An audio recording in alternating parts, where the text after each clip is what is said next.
राधे राधे मेरे प्यारे भाइयों बहनों माताओं व बंधुओं, संस्कार की बातें चैनल में आपका स्वागत है। बंधुओं, आज मैं आपको सुनाने जा रही हूँ 4 मूर्खों की कथा। बंधुओं, जिसे मैंने भविष्य पुराण से लिया है। बंधुओं, यदि आपने YouTube चैनल संस्कार की बातें अब तक सब्सक्राइब नहीं किया तो जरूर करें और बेल आइकन दबाना ना भूलें। जयपुर में वर्धमान नाम का एक राजा रहता था।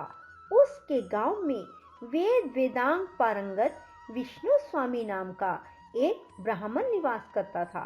वह राधा कृष्ण का भगत था। उसके 4 पुत्र थे जो विभिन्न व्यसनों में लगे रहते थे। वे जैसा निंदित कर्म करते थे वैसा ही उनका नाम भी निंदित ही हो गया। पहला पुत्र द्यूतकर्मा, दूसरा व्यभिचारी, तीसरा विषयी और चौथा नास्तिक था। संयोग से दुर्भाग्यवश वे सभी निर्धन हो गए। एक बार वे सभी अपने पिता विष्णु शर्मा के पास गए। उन लोगों ने विनय पूर्वक उन्हें प्रणाम किया और कहा, पिताजी, हम लोगों की लक्ष्मी कैसे नष्ट हो गई? पिता ने कहा, द्यूत कर्म धन को नष्ट कर देता है। यह पाप का मूल है। बंधुओं, द्यूत किसे कहते हैं? द्यूत जुए को कहते हैं, जो कि सबसे घृणित कार्य है। जो मनुष्य भी द्यूत कर्म करते हैं अर्थात जुआ खेलते हैं, उनकी लक्ष्मी सदा ही विनाश की ओर जाती है। द्यूत कर्म से व्यभिचार, चौर्य और निर्दयता आदि उत्पन्न होते हैं। यह महान दुष्परिणामकारी है। द्यूत कर्म करने के कारण तुम्हारे द्रव्य का नाश हुआ। यह सुनकर उसने कहा, पितृचरण, आप मुझे कृपया धन प्राप्ति का सही मार्ग बताएं। पिता ने कहा, तीर्थ और व्रत के प्रभाव से तुम्हारे पाप नष्ट हो जाएंगे। तुम अपने माता पिता की बातों पर ध्यान दो, उनका कहना मानो। इसके बाद पिता ने द्वितीय पुत्र से कहा, पुत्र, तुम व्यभिचारी हो। वेश्या का संग बड़ा अशुभ है। तुम इस अशुभ कर्म को त्याग कर ब्रह्मचर्य पूर्वक ब्रह्म परायण हो। ब्रह्मचर्य व्रत धारण करो। तृतीय पुत्र विषय से कहा, मांस और मदिरा सदा पाप की वृद्धि के कारण है। इनके द्वारा तुम चौर्य कर्म करोगे और नरकगामी होगे।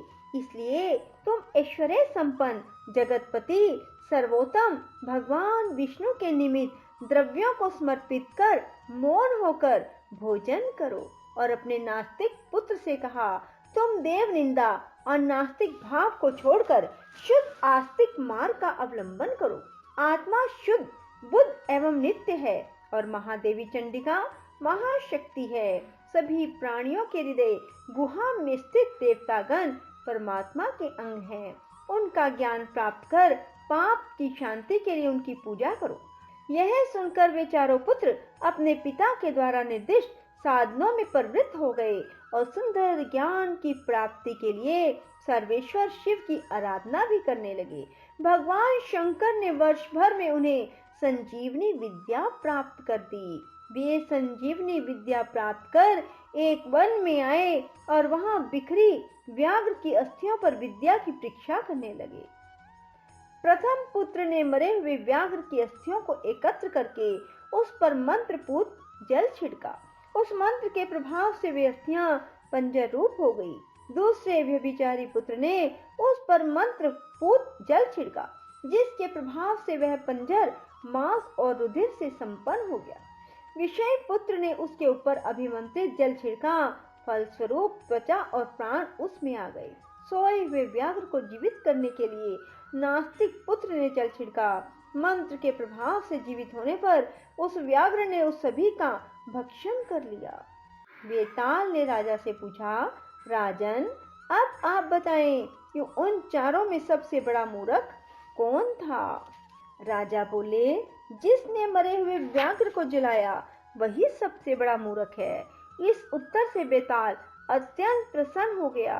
राजा विक्रमादित्य, भगवान शंकर की आज्ञा से ही मैं तुम्हारे पास आया था। अनेक प्रकार के प्रश्नोत्तर के द्वारा मैंने तुम्हारी परीक्षा ली और तुमने सबका बुद्धिमत्ता पूर्ण उत्तर दिया। इससे मैं बड़ा प्रसन्न हूँ। तुम्हारी भुजाओं में मेरा निवास रहेगा, जिससे तुम पृथ्वी के समस्त शत्रुओं को जीत लोगे।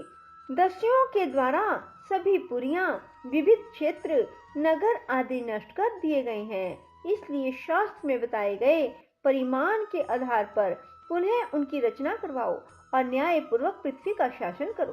तुम्हारे राज्य में पुनः धर्म की स्थापना होगी। इतना कहकर वह बेताल देवी की आराधना का निर्देश देकर वहीं अंतर्निहित हो गया। राजा विक्रमादित्य ने मुनियों की आज्ञा से अश्वमेध यज्ञ किया। वह चक्रवर्ती राजा हुआ।